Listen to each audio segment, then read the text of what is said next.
Hello dear students. तो आज हम यहाँ पे sexual reproduction in flowering plants का नेक्स्ट लेक्चर जो है वो पढ़ने जा रहे हैं। लास्ट लेक्चर में हम लोगों ने माइक्रोस्पोरोजेनेसिस के प्रोसेस को डिटेल में खत्म किया था। ठीक है, और हमें पता चला कि एक माइक्रोस्पोर मदर सेल से 4 माइक्रोस्पोर बनते हैं। ठीक है, यूजुअली, और ये चारों माइक्रोस्पोर बनने के बाद कैलोस लेयर के अंदर ही प्रेजेंट है। तो इस ग्रुप ऑफ 4 माइक्रोस्पोर को हम लोग माइक्रोस्पोर टेट्राड बोलते हैं। ठीक है, अब ये टेट्राड के फॉर्म में जो माइक्रोस्पोर्स हैं वो डिफरेंट डिफरेंट टाइप से अरेंज रहते हैं। तो उसके सारे अरेंजमेंट जो भी क्वेश्चंस थे सॉल्व किए थे। आज हम लोग देखेंगे कि माइक्रोस्पोर तो बन गया है, बट अभी हमारा जो पर्पस है वो सॉल्व नहीं हुआ है पॉलन ग्रेन्स बनने का। ठीक है, pollen grains is regarded as a male gametophyte. तो अभी हम यहाँ पे आज माइक्रोस्पोर कैसे पॉलन ग्रेन में कन्वर्ट होता है उसे समझेंगे। ठीक है, आइए देखिए।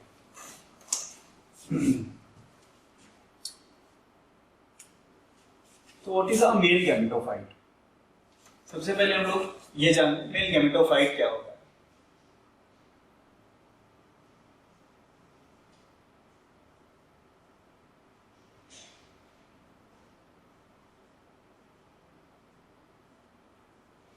ठीक है, तो male gametophyte means it is a structure which contains male gamete.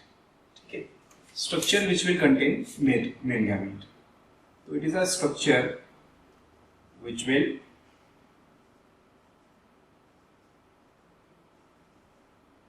contain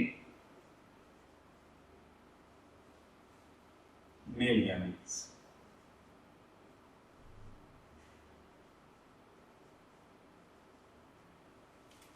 ठीक है, so in case of plants, the male gametophyte is usually a term associated with a pollen grain. ठीक है, प्लांट्स की जब हम बात करेंगे दैट इज एंजियोस्पर्म्स की, ये चैप्टर की बात कर रहा हूं, तो हम लोग पोलन ग्रेन को रिगार्ड करते हैं एज मेल गैमेटोफाइट। ठीक, now let's see how a microspore develops into a male gametophyte. ठीक है, तो अभी हम लोग यहाँ पे एक माइक्रोस्पोर टेट्राड को ड्रॉ करते हैं। Suppose this is a callus layer. ठीक है, सपोज करते हैं ये कैलोस लेयर है, and inside this callus layer is present our 4 microspores. What is the ploidy of each microspore? Yes, it is a haploid cell. तो इसलिए हम इसको N से डिनोट कर रहे हैं। तो ये एक माइक्रोस्पोर टेट्राड है। Let me label it.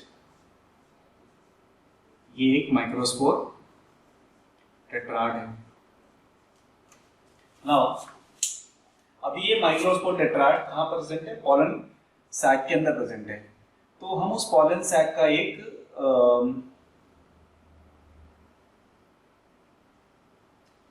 Portion draw कर रहे हैं।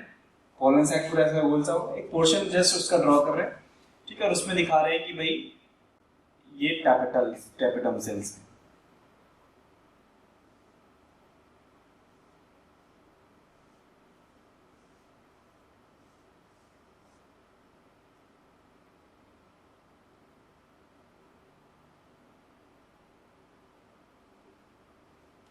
ठीक है, so this is a space which is representing a pollen sac.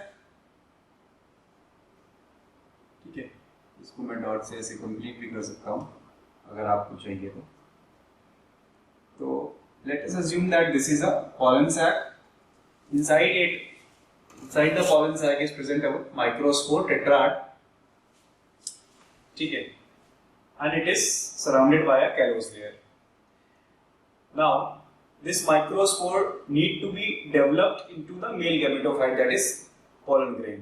तो उसके लिए सबसे first and the foremost requirement जो माइक्रोस्पोर बोल रहा है कि भाई मैं तब तक डेवलप नहीं करूंगा जब तक मेरे को इंडिपेंडेंट नहीं छोड़ोगे। तो अभी तो ये बाउंडेड है कैलोस लेयर के ऊपर, तो मेरे को पहले कैलोस लेयर से बाहर निकालो तब मैं स्टार्ट करूंगा अपना डेवलपमेंट। तो इस केस के लिए क्या होता है, जो टैपेटम है, ठीक है, दिस इज टैपेटम। इस केस के लिए क्या होता है, जो टैपेटम है अपना, वो रिलीज करता है सर्टेन एंजाइम्स। यहां टैपेटम से रिलीज होंगे सर्टेन एंजाइम्स, ये सर्टेन एंजाइम्स हैं, टैपेटम रिलीज कर रहा है इनको।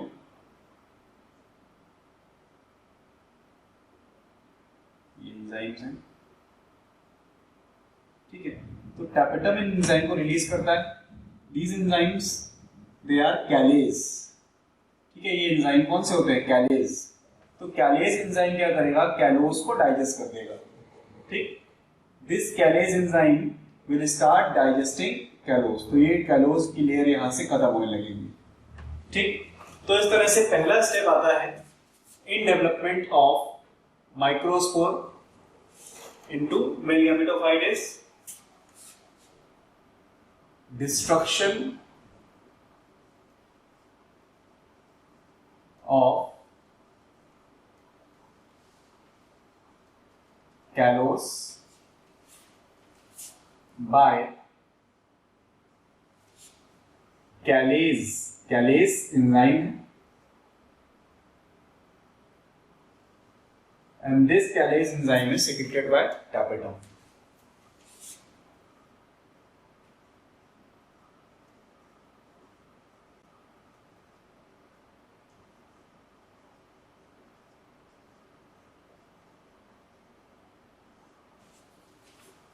ठीक है, तो ये हो गया। अभी कैलोस डिस्ट्रक्शन हो चुका है इसका। अब जो अपना माइक्रोस्पोर है वो इंडिपेंडेंट हो गया। तो अब हम यहाँ पे एक सिंगल माइक्रोस्पोर को लेकर के समझते हैं।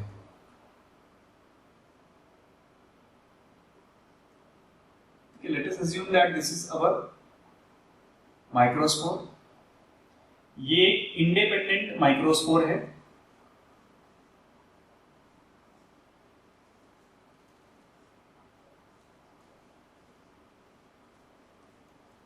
ठीक है। ये इंडिपेंडेंट माइक्रोस्पोर है। जब कैलोज लेयर टूटी तो ये बाहर निकल आ चुका है, इंडिपेंडेंट माइक्रोस्पोर है, बाहर निकल के कहा, पॉलन सैक में ही प्रेजेंट है, ठीक है।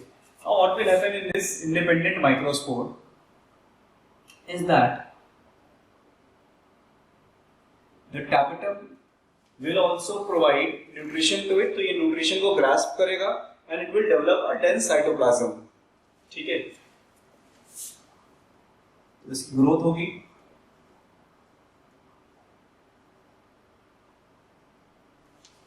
and it will develop a dense cytoplasm.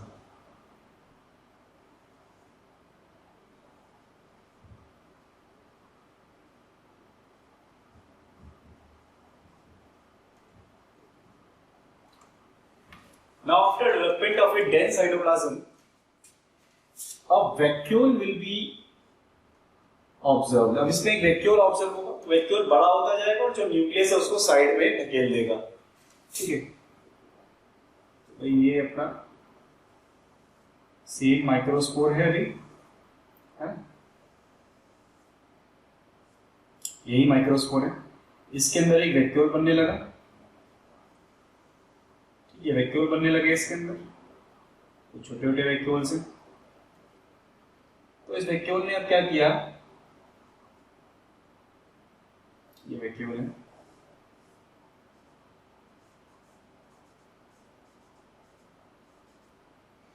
ठीक। इस वैक्यूल ने इसके न्यूक्लियस को साइड पे ढकेल दिया,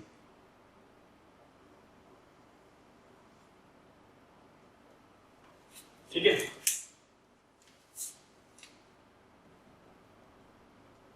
बाकी जगह पे साइटोप्लाज्म भरा हुआ है।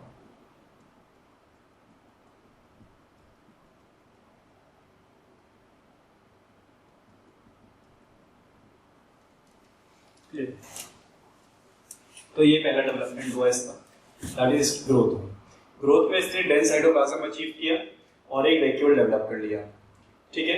और जो न्यूक्लियस था वो साइड में खिसक गया।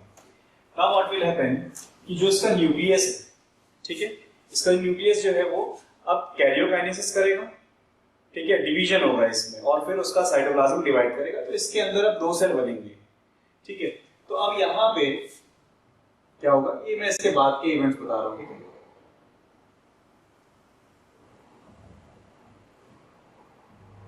अब जो इसमें इवेंट होगा after growth is mitotic division. और ध्यान रहे, मैं बहुत इंपॉर्टेंट यहाँ पे टर्म लिखने वाला हूँ कि जो डिवीजन इसमें अभी होगा वो एसिमेट्रिकल माइटोटिक डिवीजन है। एसिमेट्रिकल माइटोटिक डिवीजन का मतलब है कि जो दो सेल बनेंगे उसमें से एक बड़ा सेल होगा और एक छोटा सेल होगा। ठीक है, तो यहां पे अभी क्या होगा, ए सिमेट्रिक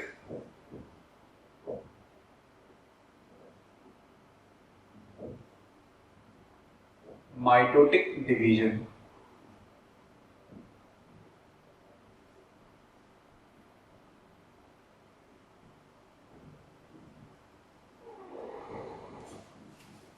एसिमेट्रिक माइटोटिक डिवीजन में क्या होता है, एक छोटा सेल बनता है और एक बड़ा सेल बनता है।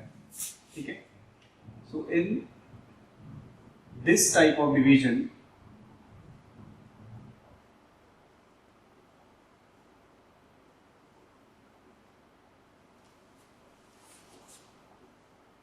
one large and another small cell is formed.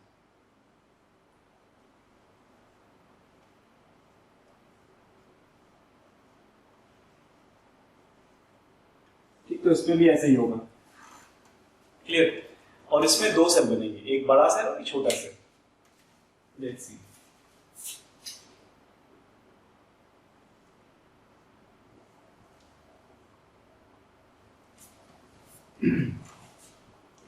तो ये बड़ा सेल है। ठीक, इस बड़े सेल का जो न्यूक्लियस बनता है वो इरेगुलर शेप का बनता है। इरेगुलर शेप का इसका न्यूक्लियस बना है।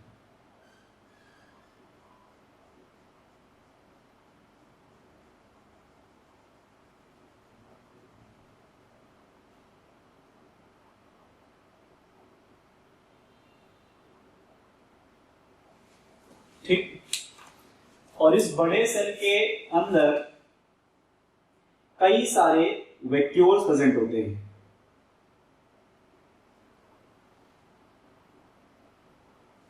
ठीक है, ये वैक्यूल्स क्यों प्रेजेंट हैं? क्योंकि ये हाईली लेडन है विद फूड, यानी ये फूड के बहुत सारे वैक्यूल के अंदर खूब सारा फूड भरा हुआ है।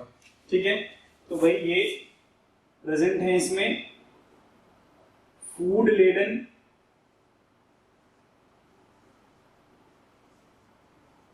वैक्यूल।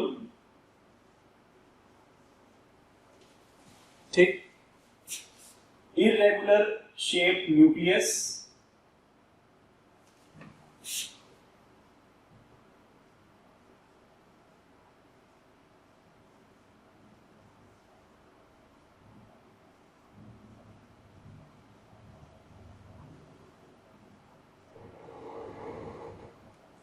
ठीक है, इरेगुलर शेप न्यूक्लियस और इसका साइटोप्लाज्म।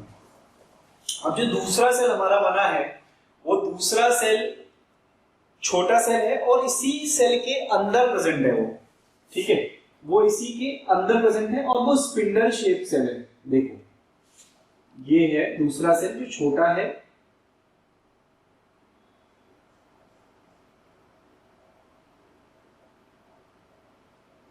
और स्पिंडल शेप है।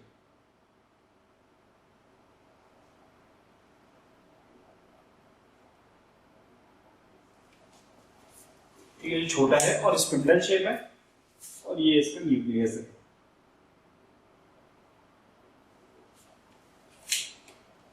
देखते रहिए बहुत ध्यान से, काफी इंपॉर्टेंट डिस्कशन है ये। इस पर बेस्ड क्वेश्चन पूछेगा आप लोगों से नीट एग्जाम। ठीक है, तो ये छोटा सेल बना। अब ये जो छोटा सेल है ये बड़े सेल से की वॉल से डिटैच रहता है by deposition of callose on its outer side. ये बाहर इसके कैलोज की लेयर प्रेजेंट है।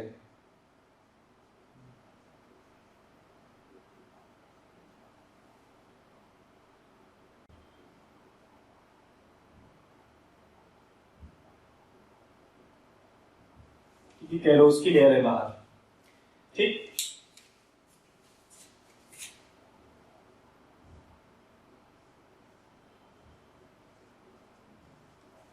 क्लियर? छोटे बड़े वाले सेल का साइटोप्लाज्म ऊपर बना देते हैं।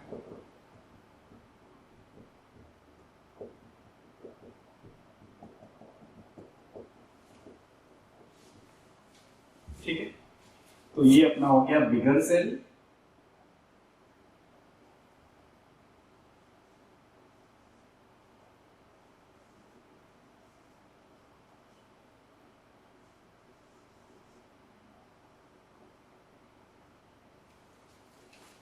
ठीक है, और ये अपना हो गया स्मॉलर सेल।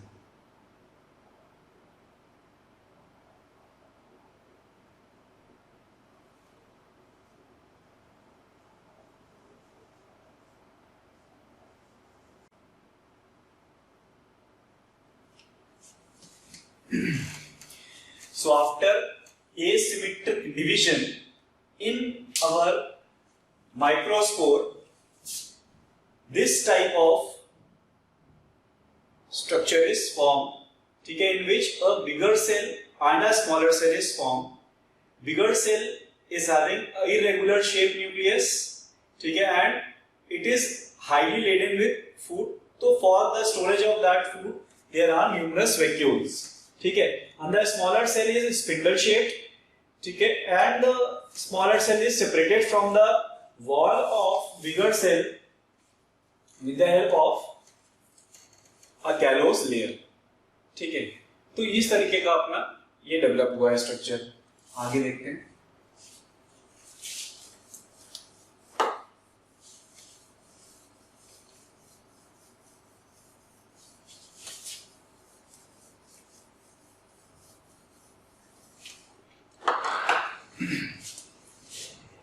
अब हम इसे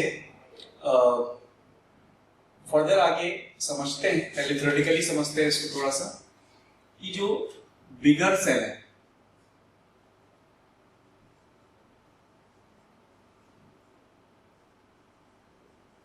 ये जो बिगर सेल है that is called vegetative cell,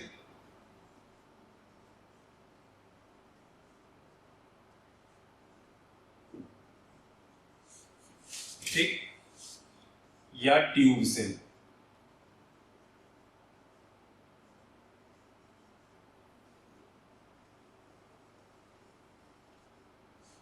Bigger cell is called vegetative cell या tube cell. What are the characteristics of the bigger cell? That it is having food laden vacuoles,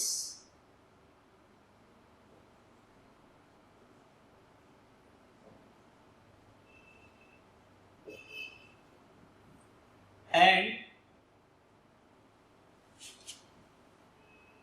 irregular shaped cytoplasm.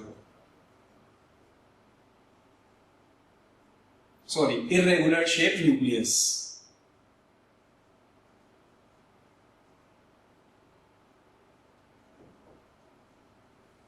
है ना? दूसरी चीज ये है कि it will not divide further. अब इसका आगे कोई डिवीजन नहीं होने वाला है, ये इतने जैसा दिख रहा है वैसे ही रहेगा अभी फिलहाल के लिए, इतना समझ लीजिए। तो it will not undergo any further division, ठीक है, कोई भी फर्दर डिवीजन इसमें नहीं होने वाला है। अब जो स्मॉलर सेल है उसके बारे में समझते हैं, है ना?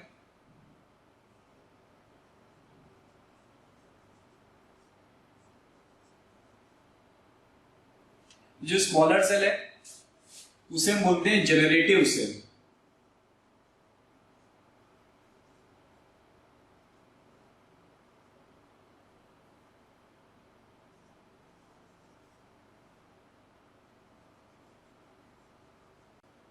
क्या बोलते हैं उसको? जनरेटिव सेल, ठीक। और ये जनरेटिव सेल का जो शेप है वो कैसा है? स्पिंडल शेप है,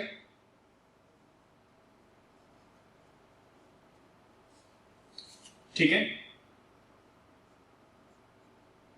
it is present within the bigger cell, बड़े सेल के अंदर ही प्रेजेंट है ये, ठीक है। तो क्या होता है कि इसमें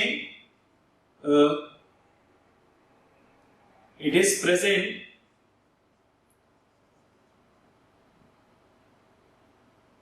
inside the cytoplasm of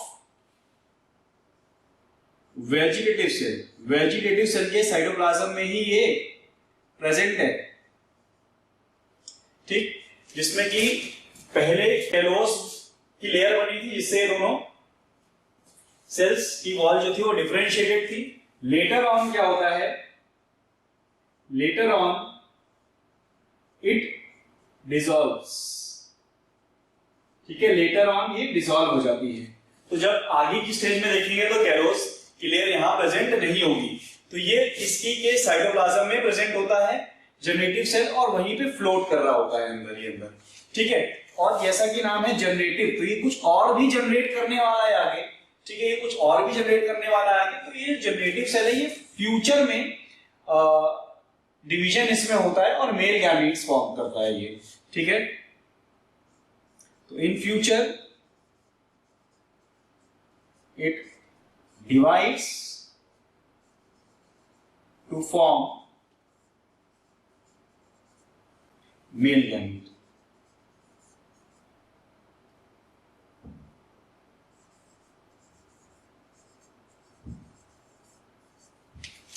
ठीक है। तो इतना हुआ अभी अपने पास। ये बहुत इंपॉर्टेंट डिस्कशन है, इस पर बेस्ड क्वेश्चन आपको ये समझ लीजिए कि 90% चांस रहेगा पूछने का, ठीक है।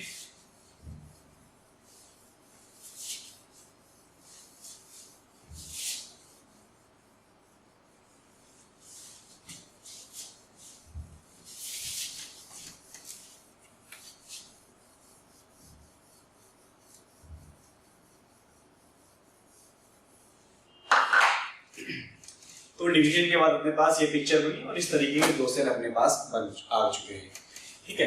अब देखो आगे जैसे जैसे हम और देखते जा रहे हैं कुछ और चीजें भी यहाँ पे, तो एक डेवलपमेंट का चेंज यहाँ पे ये आया कि इसमें डिवीजन हो गया, ठीक है। ये इवेंट चल ही रहे हैं और साथ में क्या हो रहा है कि जो इसका वॉल है, जो इसकी कवरिंग है वो भी डेवलप कर रही है, ठीक है। Covering of microspore is called sporoderm, ठीक है, उसको हम स्पोरोडर्म बोलते हैं। तो देखते हैं कैसे वो डेवलप करता है, ठीक है। देखिए, तो मान लो कि भाई ये माइक्रोस्पोर है,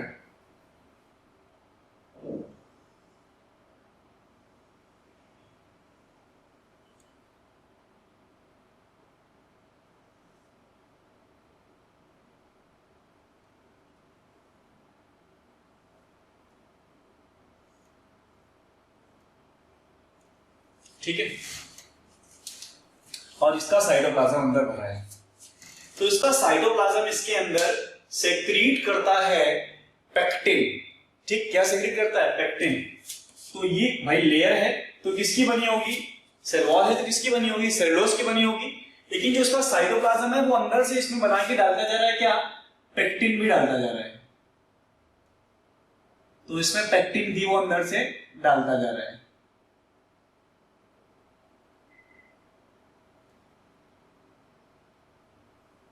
ये इसके अंदर से पेक्टिन भी डलता जा रहा है,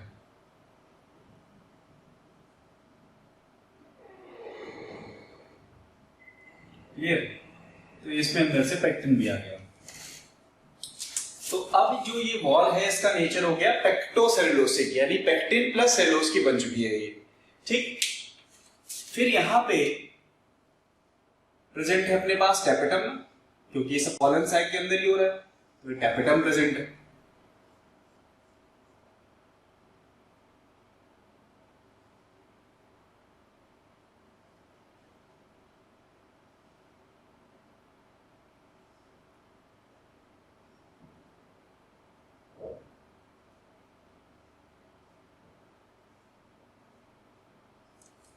ठीक है, तो इस टैपेटम के अंदर ध्यान देखिएगा, इस टैपेटम के अंदर एक ऐसे गोल सी बॉडी बनती है, ठीक है। इस टैपेटम के अंदर एक ऐसी गोल सी बॉडी बनती है, ठीक है, यूजुअली लिपिड की बनी होती है बॉडी है, और इसे हम बोलते हैं प्रो यूबिस्ट बॉडी।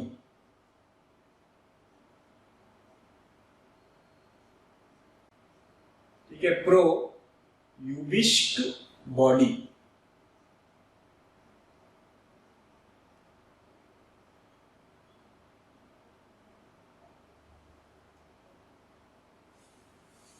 ठीक, टैपेटम का जो मेम्ब्रेन है, ठीक है, इस मेम्ब्रेन पे हो रहा होता है ऑक्सीडेशन ऑफ कैरोटीनॉइड्स। कैरोटीनॉइड्स याद है?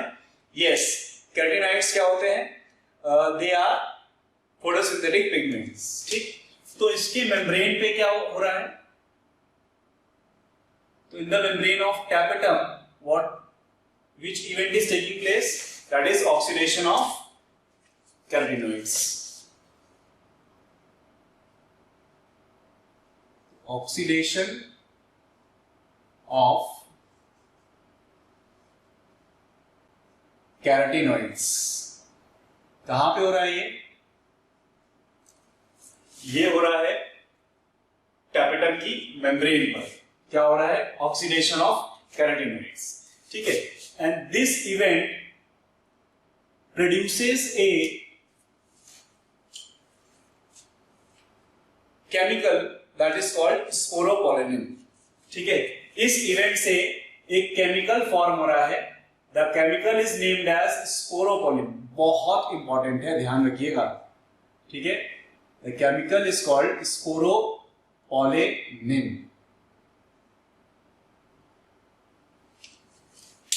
तो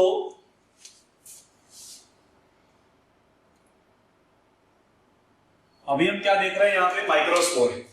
ठीक है, माइक्रोस्पोर के साइटोप्लाज्म ने पेक्टिन नाम का एक हार्ड सब्सटेंस बना के इसके अंदर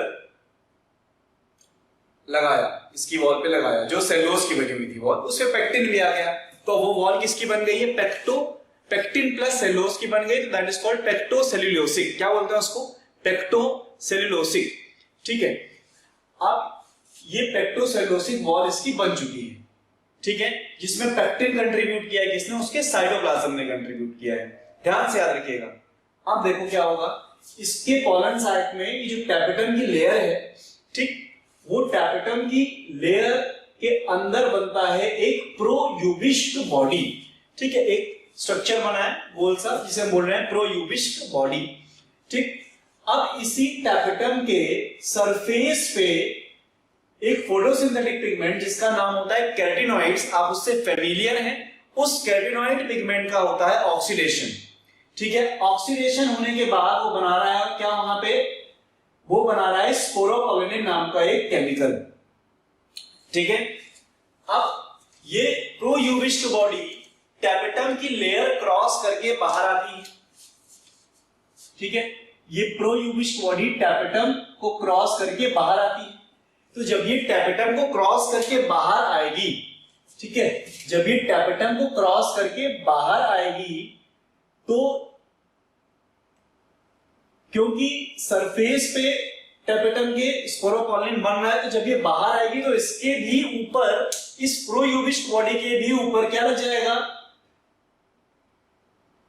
स्पोरोपोलिन इकट्ठा हो जाएगा। तो इस प्रोयूबिस्ट बॉडी के ऊपर मैंने ये क्या इकट्ठा कर दिया है? स्पोरोपोलिन को डिपॉजिट कर दिया है। तो प्रोयूबिस्ट बॉडी के ऊपर क्या डिपॉजिट हो गया? स्पोरोपोलिन डिपॉजिट हो गया। तो जब प्रोयूबिस्ट बॉडी टैपेटम को क्रॉस करके बाहर आती है और उसके ऊपर स्पोरोपोलिन का डिपोजिशन हो जाता है, तब हम उसे बोलने लगते हैं यूबिस्ट बॉडी। ठीक है, अभी क्या बन गया? यूबिस्ट बॉडी। बहुत इंपॉर्टेंट है।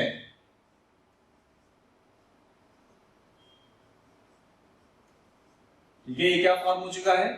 Ubisch body. ठीक, and this Ubisch body is coated with sporopollenin. So it is coated with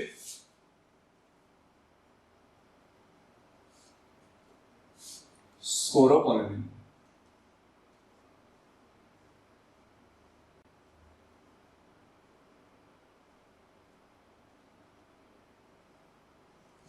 ठीक है।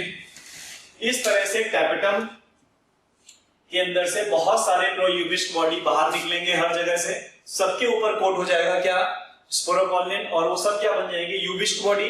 अब ये यूबिस्ट बॉडी जाएगा, ठीक है, और माइक्रोस्पोर के साथ बम्बार्डमेंट करेगा। ठीक, इस माइक्रोस्पोर के साथ बम्बार्डमेंट करेगा, ठीक, और इस माइक्रोस्पोर के ऊपर एक स्पोरोकॉलिन को इकट्ठा करता जाएगा। ठीक है, ये जाके यूबिस्ट बॉडी बम्बार्ड करेगा माइक्रोस्पोर के साथ, ठीक, और माइक्रोस्पोर के ऊपर स्पोरोकॉलिन की लेयर चढ़ता चला जाएगा। ठीक है, तो हमारे माइक्रोस्पोर के ऊपर स्पोरोकॉलिन की लेयर चढ़ने लग जाती है। ठीक है, और ये अलग अलग जिस पैटर्न में बम्बार्ड कर रहा है उस पैटर्न में इकट्ठा होता जाता है।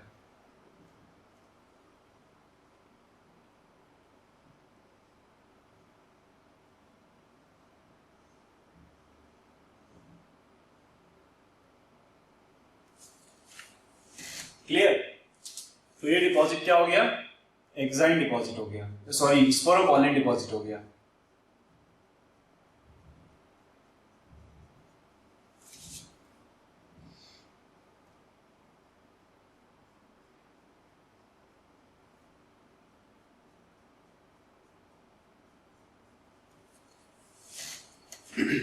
ठीक है, तो आप क्या देख रहे हैं, इसमें दो लेयर बन गए। ठीक है, ये बाहर की लेयर है जिसमें क्या डिपॉजिट है, स्पोरोकॉलिन,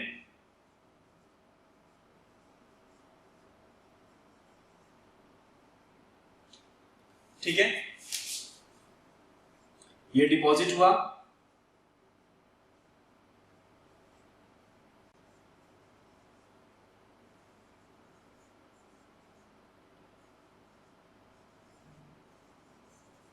on the outer side of microspore wall। ठीक है, इस स्पोरोकॉलिन का सोर्स क्या है, दैट इज टैपेटम। टैपेटम ने स्पोरोकॉलिन बना के यूबिस्ट बॉडी से भिजवाया, वो यूबिस्ट बॉडी आके इसके साथ बम्बार्ड करी इस माइक्रोस्पोर के साथ, और ये स्पोरोकॉलिन उसके ऊपर डिपॉजिट हो गया। ओके, नाउ ये अंदर की तरफ जो लेयर है उसमें पेक्टिन डिपॉजिट है, तो मैं उसको भी लेबल करता हूं आपके लिए। Let's see, don't get confused ना। तो जो साइटोप्लाज्म है किसका, माइक्रोस्पोर का, वो डिपॉजिट करता है पेक्टिन को। पेक्टिन एक हार्ड सब्सटेंस है, ठीक है, कार्बोहाइड्रेट है स्पेशली, तो deposits pectin on the inner layer. ठीक है, इनर लेयर में इनर वॉल लिखेंगे क्योंकि ये सेल वॉल पे डिपॉजिट हो रहा है। ठीक है, inner side of wall and with in it, उस पे भी और उसके अंदर की तरफ भी। तो इस तरह से उसने साइटोप्लाज्म में डिपॉजिट कर दिया।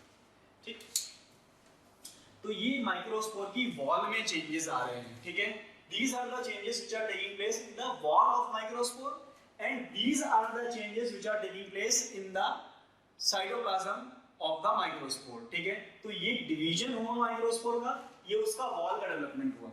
अब दोनों इवेंट को मिला देंगे जब, यानी ये दोनों इवेंट चल रहे हैं, और अब बनेगा जो resulting structure, that is our developed microspore. ठीक है, तो अपना जो डेवलप्ड माइक्रोस्पोर होगा वो कैसा दिखेगा, देखते रहिएगा।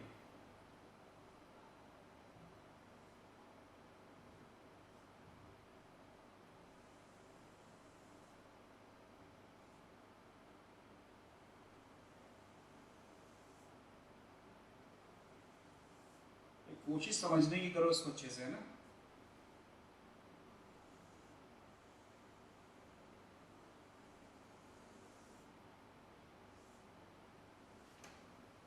तो ये अपने माइक्रोस्पोर की वॉल है, ठीक है, और ये अंदर की तरफ की वॉल है, तो इसमें पेक्टिन भी डिपॉजिट रहेगा जगह जगह पर।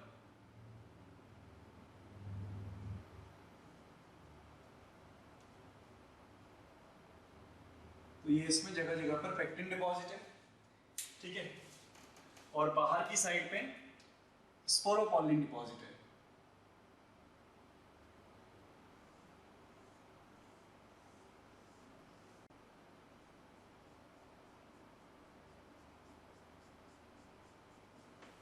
ठीक है, बाहर की साइड पे स्पोरोपोलिन डिपॉजिट है।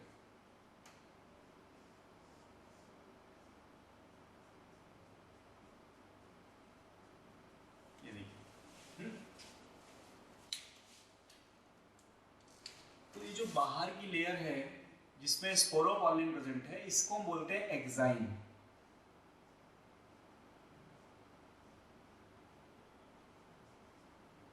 ठीक है, इसे हम क्या बोलते हैं? एक्साइन। ये आउटर लेयर होती है, ठीक, और ये किससे बनी होती है? स्पोरोपोलिन से बनी होती है, ठीक है। और ये स्पोरोपोलिन कंट्रीब्यूट किया है किसने? टैपेटम ने कंट्रीब्यूट किया। It is not contributed by the microspore, ठीक है। और जो ये इनर लेयर है, इनर लेयर, इसे हम बोलते हैं इंटाइन। एक्स मतलब एक्सटर्नल, इन मतलब इंटरनल, तो एक्साइन मतलब बाहर की लेयर और इंटाइन मतलब अंदर की लेयर, ठीक है। और ये इंटाइन बना है किससे? पेक्टोसेलुलोज से, ठीक है। It is pectocellulosic, it is pectocellulosic. तो intine is पेक्टोसेलुलोसिक,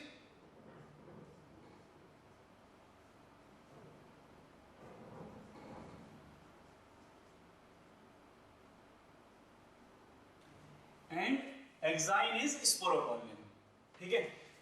So these are the two layers, two walls of microspore, ठीक है, एक्साइन एंड इंटाइन। एक्साइन और इंटाइन को कलेक्टिवली, ठीक है, they are collectively called as sporoderm. Sporo means spore, derm means layer, outer layer, तो it is collectively called as sporoderm. ध्यान समझिएगा इसको भाई, काफी इंपॉर्टेंट है, काफी इंपॉर्टेंट है, ठीक है। तो ये अभी आपने जो देखा था वही चीज है, मैं बस अलग से इसको ड्रॉ कर रहा हूं, ठीक है। अब इसके अंदर अपने पास दो सेल्स हैं, एक बड़ा सेल जिसका न्यूक्लियस कैसा है बताओ जल्दी? इरेगुलर, तो ये उसका इरेगुलर न्यूक्लियस, ठीक है, इरेगुलर शेप न्यूक्लियस।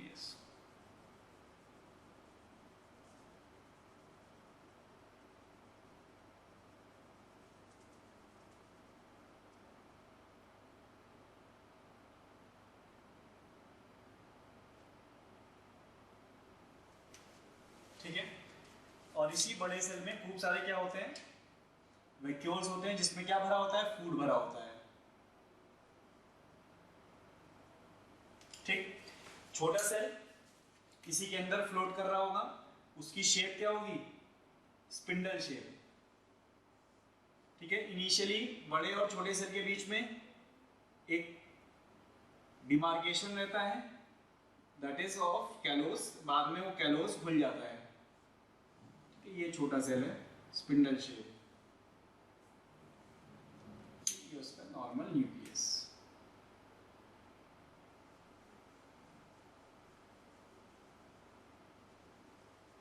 के बाकी साइटोप्लाज्म, ठीक।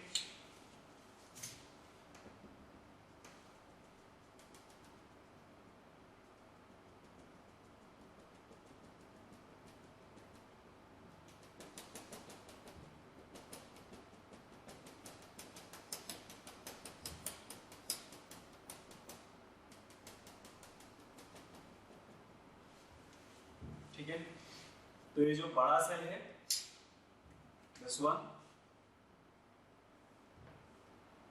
This is called the vegetative cell और tube cell.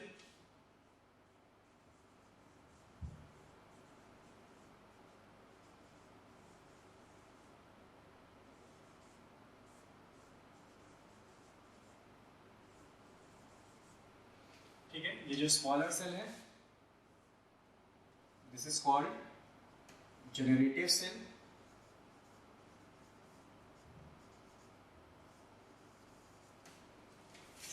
This is your tube nucleus.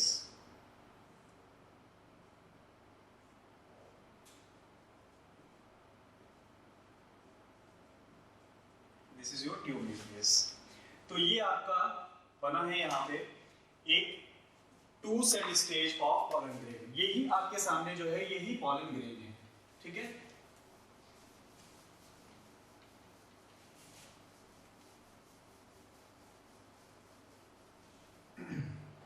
So this is your 2-celled stage pollen grain. 2-celled stage pollen grain.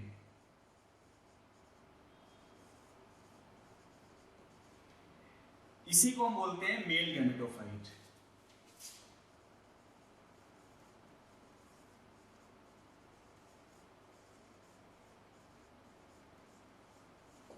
ठीक है, इसी को हम बोलते हैं क्या, मेल गैमेटोफाइट। क्लियर है कि नहीं? ठीक है, पूरा स्ट्रक्चर वगैरह कैसे डेवलप हुआ, क्लियर? यस।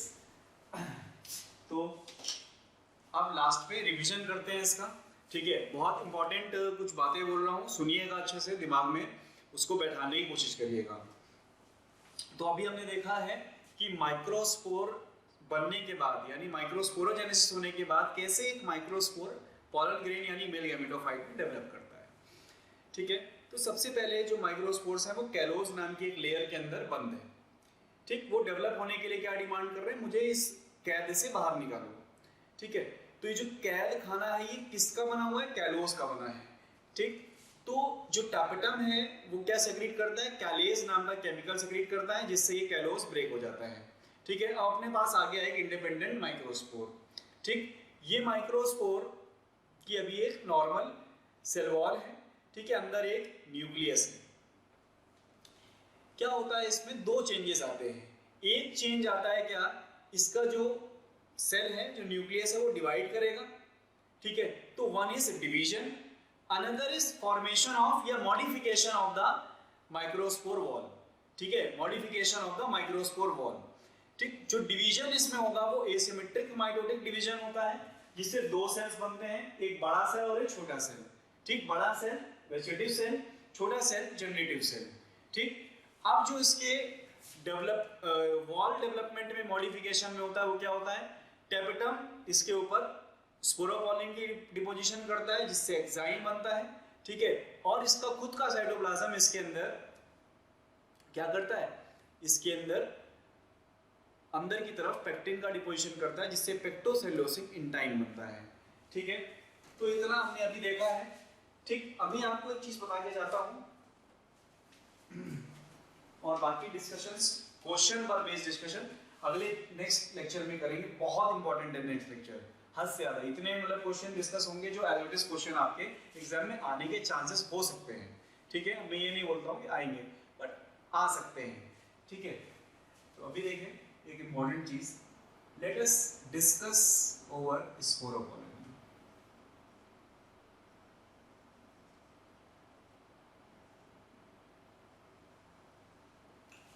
ठीक है, तो स्पोरोपोलिन जो है इसे माना गया है मोस्ट रेजिस्टेंट केमिकल,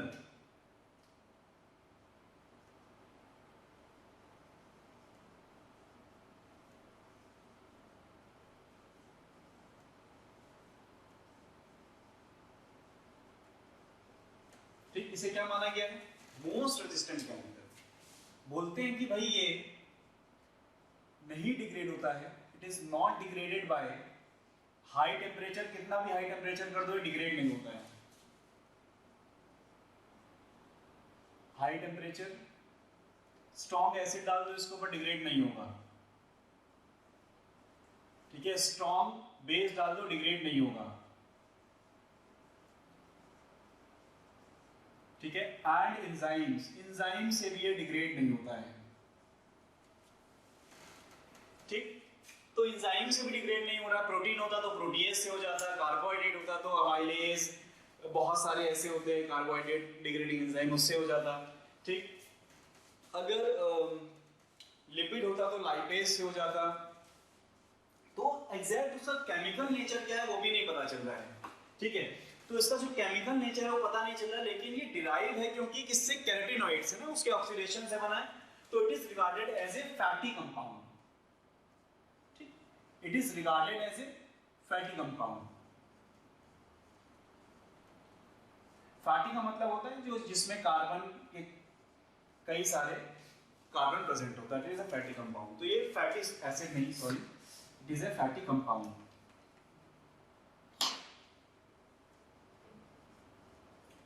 उसके बाद याद रखिएगा, पूछेगा कि भाई एग्जैक्ट नेचर स्पोरोपोलिन का क्या है, तो हम बोलेंगे हमें नहीं पता है what which chemical it is, we don't know, but it is regarded as a fatty chemical because it is made up of the oxidation of carotenoids. तो इसमें संभावना है कि कार्बन कई सारे होंगे, ठीक है।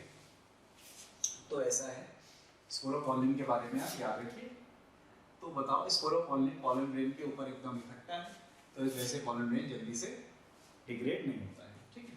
अब आप वापस से इस पॉलन ग्रेन को देखो, तो एक बात बताओ, जो एक्साइन है वो कंटिन्यूअस लेयर है कि डिसकंटिन्यूअस लेयर है?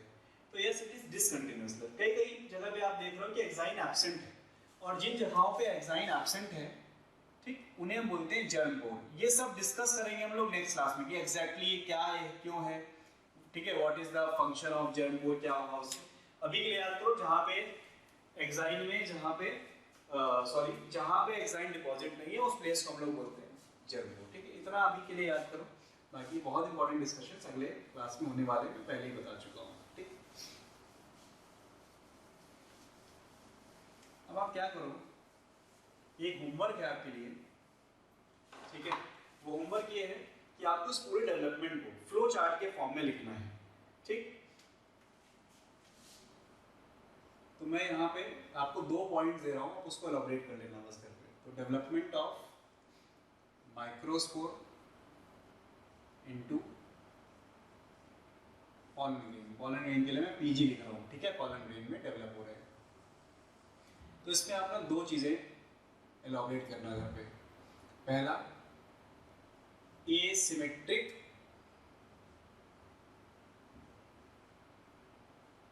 Mitotic division,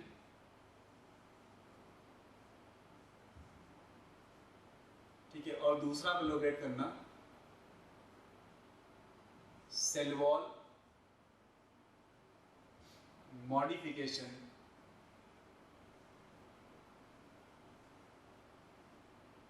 of microspore cell wall और माइक्रोस्पोर, ठीक है। ये दोनों चीज़ों पे आप फोकस करिएगा घर पे, तो आपको ये चीज़ें आ जाएंगी, ठीक। तो आज के लेक्चर में इतना ही है, बहुत इंपॉर्टेंट लेक्चर्स हैं, इस पे मैं बता रहा हूँ, इस चैप्टर पे क्वेश्चन आना है 100% फिक्स है, और इन्हीं में से क्वेश्चन आएगा जो चीज़ें हम डिस्कस कर रहे हैं, ठीक है। तो इसको पढ़िए अच्छे से एनसीईआरटी में, ठीक है, और जो भी डाउट रहेगा उसे क्लियर करो। बाकी आज के लिए इतना ही है, थैंक यू।